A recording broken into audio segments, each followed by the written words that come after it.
제가 요약을 해드리면은 요거 간단하게 이렇게 됐습니다. 세례 요한에게 예수님이 세례를 요청했는데 첫 번째 뭘 말했죠? 세례 요한에게 그 세례 받기를 요청하시는 예수님이다. 요거를 했고요.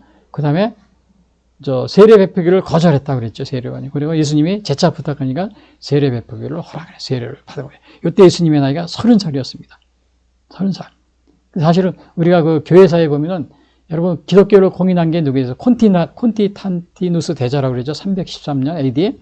근데 콘스탄티누스가 신앙인이었는데 세례는 바로 죽기 전에 받았다 그럽니다. 그래서 왜 그러냐 봤더니 세례를 미리 받으면은 그 죄를 자기가 이게 전쟁도 해야 되고 많은 이렇게 막 황제니까 전쟁도 많이 하잖아요. 사람도 죽이고 그래서 미리 그 세례를 받아놓으면 그거를 용서를 받지 못할 것 같아가지고 한꺼번에 제가 마지막에 임종할 때 세례를 자기는 받기를 원한다 그래가지고 그때 마지막에 받았다 그럽니다.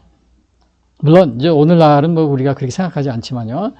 그리고 또 우리나라에서도 보면은 최초의 그 우리 세례자 이름 있는 세례한 사람 받은 사람인데 그게 1886년 7월 13일, 7월 18일 그 헤론 선교사한테 세례를 받은 사람인데 최초 세례 받은 사람이 노충경이라고 그럽니다. 근데 당시에 이때는 세례를 받으면은 그 국가에서 이거를 뭐라 그러나 법으로 금지하고 뭐 그랬다나 봐요. 그래서 이게 알려지게 되면 죽을 수도 있는 그냥 생명을 무릅쓰고 세례를 받는 그러한 일이 있었습니다. 그러니까 예수님이 이때 세례를 받은 게 30살이었는데 바로 공생애가 시작되는데 이제 이렇게 예수님이 그 전에 30살이 되기 전에 준비를 해왔다는 사실을 알 수 있습니다. 아까 제가 말씀드린 모세도 마찬가지였대요. 모세도 40세에 시작하려다 하나님의 제지를 받았습니다. 그리고 80세가 돼서 시작을 했죠. 이스라엘을 구출하는데요. 그래서 이렇게 우리가 이렇게 준비하고 이게 때가 있습니다. 때가 그래서 너무 일찍 그냥 뭐 20살에 막 목산서 받고 뭐 22, 23 또 막 그런 분들이 되게 이제 여자분들은 되게 일찍 받는데 군대 안 가니까요.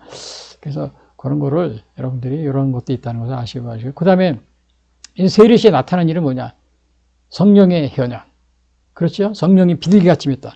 또 성부 하나님의 음성 또 들렸다.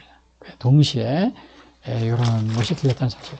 그래서 오늘 이거에 대해서 결론적으로 말씀드리면은 세례 요한은 주님의 길을 예비하는 자신의 인물을 잘 알고 있었던 겸손한 선지자였다. 그렇죠? 내가 예수님한테 세례를 받았는데 어떻게 예수님이 저한테 세례를 받으려고 합니까?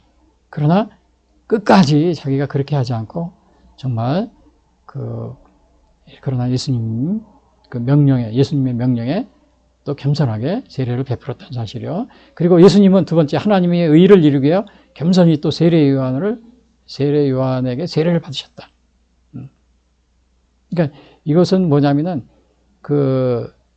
우리가 이것을 잘 생각해야 됩니다.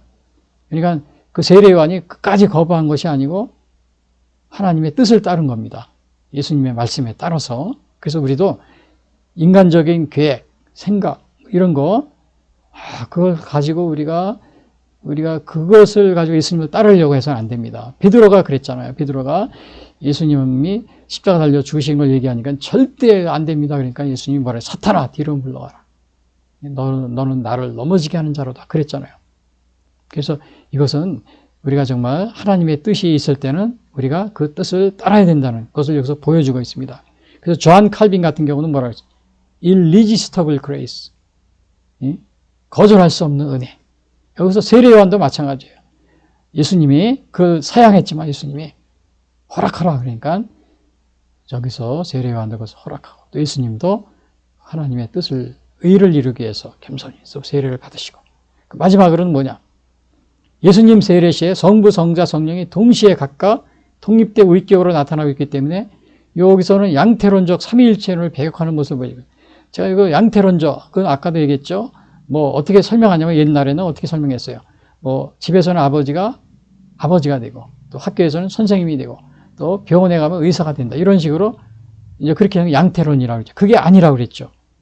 그래서 오늘날은 그 예수님의 이렇게 양태론적 삼위일체를 거기서 배격하고 또 하나는 여기서 예수님은 하나님의 아들이라고 그랬잖아요. 그렇죠? 하나님의 아들로서 이렇게 예수님이 이 땅에 오셨는데 그걸 여기서 확증하고 있는데 오늘날 수많은 이단들은 또 우리 주위에 있는 이단 가운데 이 삼위일체를 잘못 해석해가지고 정말 예수님은 피조물이라고 그러고 하나님의 아들이 아니라고 그러고 이런 게 많이 있습니다. 근데 그런 것은 바로 오늘 이 예수님의 요 세례에서 이거를 분명하게 이게 삼위일체가 보여주고 있는데, 그래서 정말 여기에서 너무나 많은 이단이 나오기 때문에 제가 이 삼위일체에 대해서 간단히 이렇게 정의를 사전에 있는 것을 제가 이렇게 옮겨 적어놨는데 이렇게 이겁니다. 예수 그리스도가 계시한 하나님은 성부, 성자, 성령의 세 의격을 가지며 이 세 의격은 동일한 본질을 공유하고 유일한 실체로서 존재한다는 교리이다. 니케아 320은 니케아 공예와 450 칼케돈 공예에서 이제 정식 공인이 된 겁니다. 그래서 혹시 제가 이것을 세례 때 이거를 말씀드리는 것은 정말 우리 주위에 너무나 많은 이단이 있습니다. 근데 대부분의 이 삼위일체를 잘못, 이 성부, 성자, 성령을 잘못 이해가 생기는 이단이 굉장히 많아요. 대부분이에요. 그래서 이 삼위일체를 그러면 우리가 이렇게 얘기하면 이해하기 어려워요. 그래서 여기 6가지로 단계적으로 얘기해놨어요. 첫 번째, 유일하신 하나님이 계시다. 두 번째, 신격의 세 의격이 있다. 세 번째, 세 모두가 하나님이시고, 그 다음에 네 번째, 세 모두가 영원하시며, 다섯 번째, 세 모두가 동시에 존재하시고, 여섯 번째, 세 모두가 하나이시다.